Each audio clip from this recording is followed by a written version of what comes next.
कंचन और कुसुम दोनों बहनें शॉपिंग करने एक बड़े से शोरूम में पहुंचती हैं, जहां कंचन को एक ड्रेस बहुत पसंद आती है।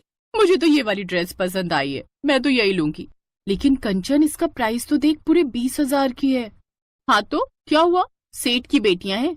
हाँ लेकिन तुम जानती हो ना पापा, वो पैसे कितनी मेहनत से कमाते हैं। अरे यार चुप कर, अब तू यूं लेक्चर देना बंद कर। और भाई आप ये वाली ड्रेस पैक कर दो। और तू क्या लगी कुसुम?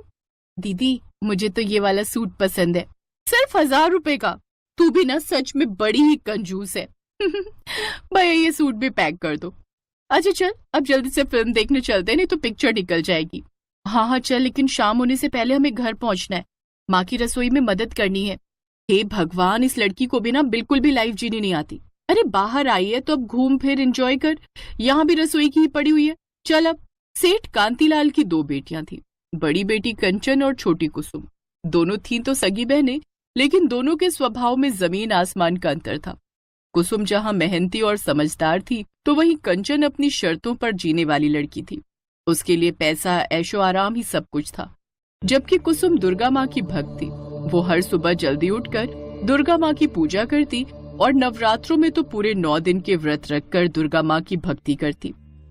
कांतीलाल अपनी दोनों ही बेटियों से बड़ा प्यार करता था, लेकिन वो और उसकी पत्नी विचारों से थोड़ी पुरानी सोच रखने वाले थे। एक रोज, कोई जरूरत नहीं है अब आगे पढ़ाई करने की। वही तो मैं भी कह रही हूँ माँ, बड़ी मुश्किल से तो मुझसे 12वीं हुई है। लेकिन माँ आगे पढ़ना तो अच्छी बात है। हाँ लेकिन अब तुम दोनों की ब्याह की उम्र हो गई है।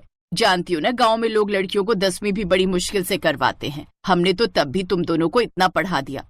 माँ बिल्कुल ठीक कह रही है, और वैसे भी पढ़ लिख कर कौन सा कलेक्टर लग जाना है। अरे मैं तो कहती हूँ अमीर लड़के से शादी करो, अपनी जिंदगी सेट कर लो। बिल्कुल ठीक कह रही है कंचन। मेरी बच्चियों, तुम दोनों को मैंने बहुत ही लाड़ प्यार से पाला है। अब तुम दोनों जवान हो गई हो, इसलिए मैंने तुम्हारा ब्याह कराने का फैसला किया है। पास के ही गांव में मेरा एक दोस्त रहता है, अब उसके 2 बेटे हैं। मैं चाहता हूं कि मेरी दोनों बेटियां एक साथ एक ही घर में रहें, इसलिए मैं तुम दोनों का ब्याह उन दोनों भाइयों से कराना चाहता हूं। लेकिन पापा, मैं अभी शादी नहीं करना चाहती, आप मेरी शादी कुछ साल बाद करवा देना। ये बात सुनकर सेठ जी को बहुत गुस्सा आता है। परंतु तुम विवाह क्यों नहीं करना चाहती पुत्री? ये सब मेरे लाड़ प्यार का ही नतीजा है, जो तू इतना बिगड़ गई है। ठीक है, फिर भी तेरे कहने पर मैं तुझे 5 महीने की मोहलत देता हूं। या तो तू इन 5 महीनों के अंदर शादी के लिए हां कर दे, नहीं तो 5 महीने खत्म होते ही अगले दिन सुबह जो पहले कुंवारा लड़का मिलेगा, मैं उसी से तेरा ब्याह करवा दूंगा, फिर चाहे तेरी मर्जी हो या ना हो। कुछ दिनों बाद सेठ जी बड़े धूमधाम से अपनी बड़ी बेटी कंचन की शादी करवा देते हैं। कंचन का स्वागत उसके ससुराल में बड़े धूमधाम से होता है। उधर सेठ जी कुसुम से बातचीत बंद कर देते हैं। वो केवल 5 महीने पूरे होने का इंतजार कर रहे थे, और जैसे ही 5 महीने पूरे होते हैं, सेठ जी कुसुम को बुलाकर कहते हैं, आज तुम्हारे 5 महीने पूरे हुए। अपने कहे अनुसार अब मुझे कल सुबह जो भी पहला आदमी मिलेगा, मैं उसी से तुम्हारा विवाह कर दूंगा। कुसुम उदास मन से कहती है, ठीक है पापा, जैसी मेरी दुर्गा माँ की इच्छा। अगले दिन सुबह जब कांतीलाल उठा और उसने दरवाजा खोलकर बाहर देखा, तो माली पौधों को पानी दे रहा था। ये देखकर सेठ जी को अपनी गलती का एहसास हुआ, और वो सोचते हुए खुद से कहते हैं, मैं अपनी बेटी का हाथ एक माली के हाथ में कैसे दे सकता हूँ? इससे पहले कि वो अपने वादे से पीछे हटते, कुसुम ने सेठ जी को उनका वचन याद दिला दिया। ऐसा हरगिज नहीं हो सकता। पापा, अब तो यही मेरा भाग्य है, आप मुझे ब्याह की अनुमति दीजिए।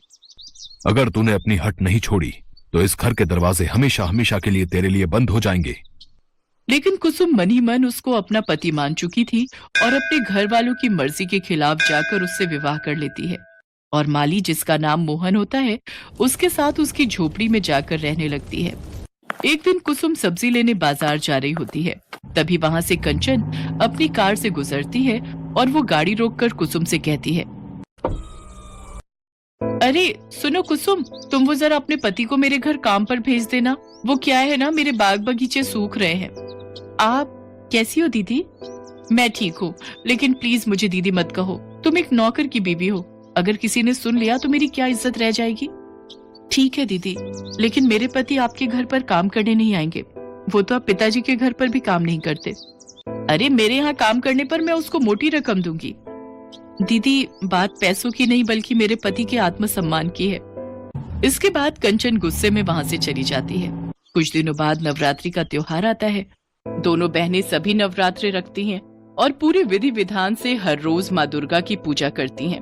फिर एक रोज कुसुम अपनी बड़ी बहन के घर जाती है। दीदी, मैंने नवरात्रि के सभी व्रत पूरे कर लिए हैं, इसलिए कल मैंने अपने घर अष्टमी पर कन्या पूजन रखा है और मैं चाहती हूँ कि मेरे मायके वाले भी प्रसाद खाने जरूर आए। हम बड़े लोग नौकरों के घर नहीं जाते।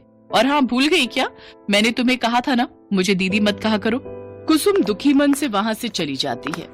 नवमी वाले दिन कंचन भी अपने आलीशान घर में कन्या पूजन और हवन रखती है। फिर जब पंडित जी उसके घर आते हैं तो बोलते हैं, बेटी, तुम्हारे पूजा के सारे फूल तो सड़ चुके हैं, घी से भी ज्योत नहीं जल रही है, घी तो पानी बन चुका है और तुम्हारे बुलाए हुए मेहमानों में से भी कोई जागरण में नहीं आया। पंडित जी, ये सब सामग्री तो आज ही मंगवाई थी मैंने। इसका मतलब दुर्गा माँ तुमसे नाराज चल रही हैं, वो तुमसे क्रोधित हैं, इसलिए ये सब हुआ है। तुमसे अवश्य कोई भूल हुई है, याद करो। लेकिन पंडित जी, मैं तो सच्चे मन से माँ की पूजा करती हूँ, व्रत भी सारे रखती हूँ। लेकिन फिर भी माँ तुमसे क्रोधित है। ये हवन और कन्या पूजन सफल नहीं हो सकता। तभी सेठ जी वहां आ जाते हैं। देखिए ना पापा, मेरी पूजा में दोष लग रहा है और पंडित जी कह रहे हैं माँ दुर्गा मुझसे नाराज है।